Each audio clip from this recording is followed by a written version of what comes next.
Hey everybody, welcome back. Tomorrow is Free Comic Book Day. It's always the first Saturday in May, and this year it is May 7th, 2022. I'm going to be talking to you about the free comics that I have read already, and things that you should be on the lookout for. Also, just a couple of other comics that might pique your interest, and I'll tell at the very end how everybody can find a local comic book shop in their distance, proximity to them, as well as all the titles that will be released. So this year there is over 50 plus titles available for Free Comic Book Day. That is a lot of comics, and for stores like us it was very tough to order depending on what we think the popularity and demand will be. So some titles we only ordered very few, some titles we ordered an abundance about. So we're going to dive right into the comics that I have read for Free Comic Book Day this year, starting with Bone Orchard Mythos. This is the Image title, and this is for mature reading. So the Bone Orchard Mythos kicks off the universe that Jeff Lemire and Andrea Sorrentino are starting in their Image universe. This is going to set up a world that has trade paperbacks, miniseries, ongoing series, a whole mix of array, but they're all going to intertwine in the same universe. And this one kicks off with a eerie, very creepy comic. It is very horror-esque. It's only for mature reading, like I said, and it is the setup, in my opinion, to a horror movie, a beginning of a horror movie, and it reminded me a lot like the movie Us that Jordan Peele did not too long ago. So I am really interested to see how these will intertwine with other stories. I have a feeling there's gonna be an object that reoccurs in this, kind of like a comic called Silver Coin. Each issue revolves around this silver coin, and you learn more and more about it. I kind of feel like that's where this might be heading, but I'm really excited nonetheless.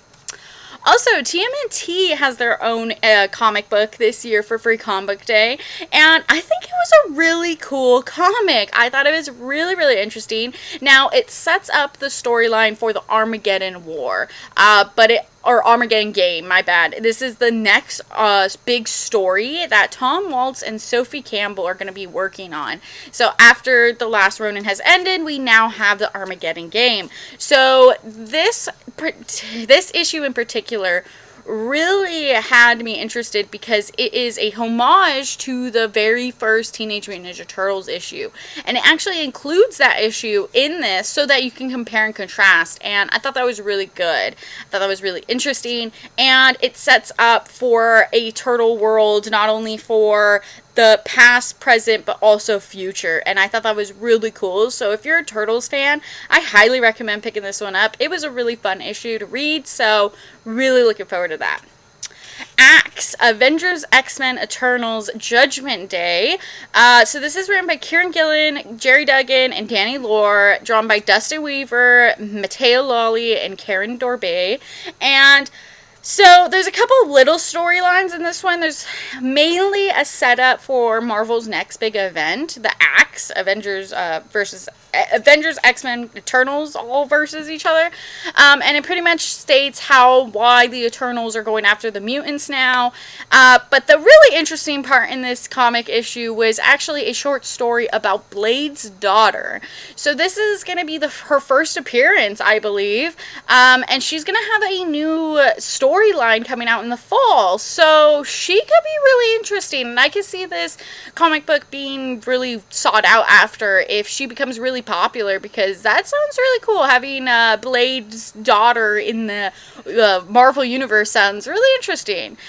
So I'm really excited to see how this intertwines. I am going to be picking up Axe because I want to see how the mutants get screwed over again. I want to see why the Eternals just became bad guys, and then the Avengers are just honestly in the middle. So really looking forward to seeing how that all plays out in the Marvel universe. Speaking of Marvel, there's also a SpiderMan Venom comic. So it's half Spider-Man, half Venom. The first part of the Spider-Man story really sets up the Amazing Spider-Man and how Tombstone intertwines into it. Whereas the second half deals with what Venom will be doing in the future. And it does seem like classic Venom could be on the rise, but it's still just so sci-fi to me. I really don't see where this is going, but I mean, if you're liking it and you're really enjoying it, you'll probably really like this free comic book day. To me though, this Spider-Man Venom one didn't add too much, so it wasn't like a necessity for me to read. I didn't feel like it was very impactful either, so it's just a fun read, and if that's what you're really into, then I highly recommend picking that one up. I also read one called Guardian of Fukushima, and it was all about the tsunami that happened in Japan in 2011. It was crazy to learn about this world. I don't know much about this earthquake that later then turned into a tsunami.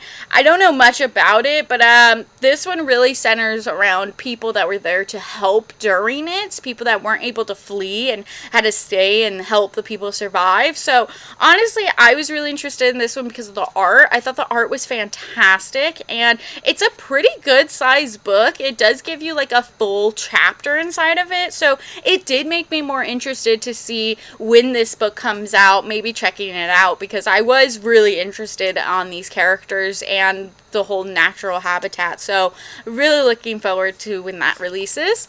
I also read Bunny Mask, The Tales of Bunny Mask. This is the Aftershock book. It's written by Paul Tobin and drawn by Andrea Mutney. And honestly, I really like Bunny Mask. I think Bunny Mask is kind of cool, creepy, iridescent. It also has like this art feel to it. So this one's just a simple tale. The first one really looks like it's going to dive into the latest series, whereas the second tale kind of just adds to the character. I did think that it was a really fun issue though, and I thought learning more about her was really interesting. Learning about the people that don't really know about her is even more interesting because they get real freaked out once they see who she is. So I thought that was a really fun one, and yeah, really looking forward to when that releases. Also read Dark Crisis. This is DC's main title event, and I thought it was a fun issue. I really did. I thought this was a cool way to set up a universe without spoiling too much.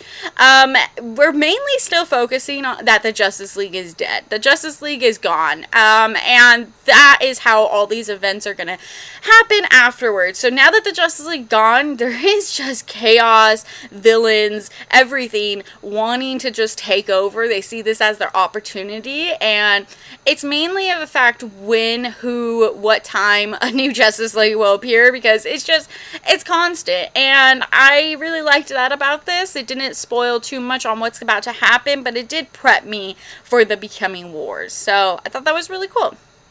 Last but not least, I also read Holo by Boom, and this was an interesting one. This is an LGBTQ plus story of a town of Sleepy Hollow, and I thought it was a really fun. It is the co-creators of Lumberjanes, and it just added a little like teen vibe to it, to where this new girl moves into town, and her name is Isabel Crane. People call her Izzy for short, and you know, the town is very serious about the legend of Sleepy Hollow, and the fact that her name is Izzy Crane really doesn't help. So the people are acting very different, rude towards her, and it just all intertwines in how she ends up becoming into this town and who she ends up liking, and all this kind of just very coming of age storyline. And I thought it was an interesting story. I probably won't be checking it out when it comes out though, just because I have a little too much on my plate, but I did enjoy the free comic book day, and I thought the art was really cool, and if that's in your range, I highly recommend picking it up. Just another couple of other titles I will be releasing on Free Comic Book Day is going to be DC Superhero Pets, The Best Archie Comic, 25 Years of Buffy, Stranger Things, there's The Walking Dead Clementine, there's a Bloodborne, Street Fighter, Pokemon, and many, many more. So if you're really interested in Free Comic Book Day, I highly recommend going to freecomicbookday.com. That will give you a list of all the titles releasing for Free Comic Book Day, as well as all participating different stores in your area. They will let you know if it's kid friendly, only adults, things like that. And I just think it's a really fun event, and to go help out small businesses in your area, it honestly helps us out so much on Free Comic Day. It's like our biggest day of the year, so going out and supporting your small businesses really means a lot to us, and we'd really appreciate it if we could have you here. So have a fun and safe Free Comic Book Day this Saturday, and have a great day.